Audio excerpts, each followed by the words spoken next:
Hello, this is Luke, doing the under 5 minute, just kind of answering some questions around delegation. So the first question is relate an experience of delegation that made you an impression on you, either good or bad, and describe what you learned from it. It could be about a first time you were delegated to, or even delegation action you observed.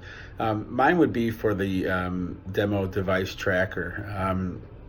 It really is the impression it made on me that it's important to keep this in line. It's also important that we are on top of it every day, or it seems to be every week at least, so that things are not out of place, that things are not malfunctioning, or people's devices turn off.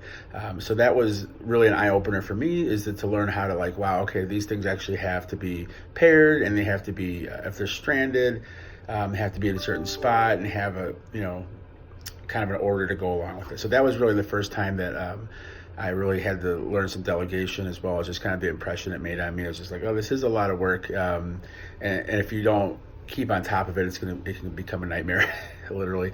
The second question, it was list 2 tasks or projects that you plan to delegate and describe the team members you will assign them to.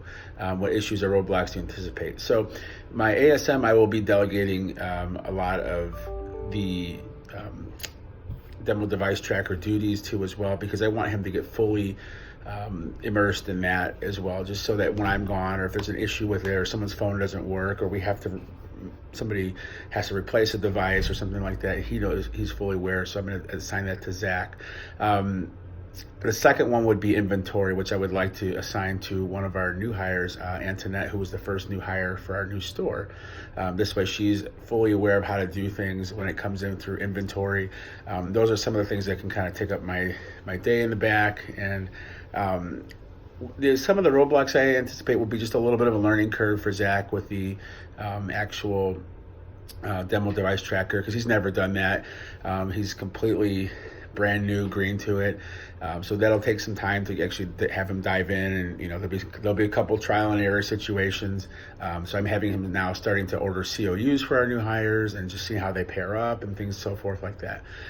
For Antoinette with the inventory, I think it will be just really making sure that we scan every item properly. That may be a roadblock initially, but something that's easily overcome. So just making sure we take our time and showing her the correct way to do it.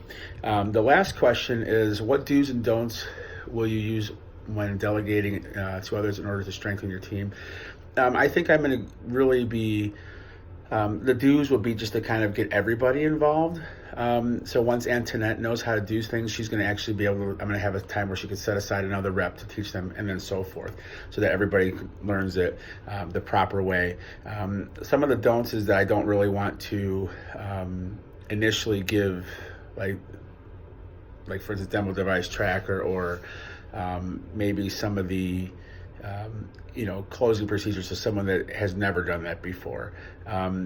But to learn, by having 1 or 2 people learn it right away, and then delegate that even farther down the line. Like, we're going to have a little class, 30 minutes before we open, how to open, and so forth like that. So I think that's, I don't want to give people a task that really maybe have never done that before, especially with new hires, have never been in retail, or maybe never done anything with the back office like that. So I think that'll help us strengthen us, but if we do it one by one, as opposed to teaching it in a kind of a round table class where everybody's just kind of like, I'm not sure how to do that. It's got to be hands-on. So that's what my the answers to the questions are, and thank you very much.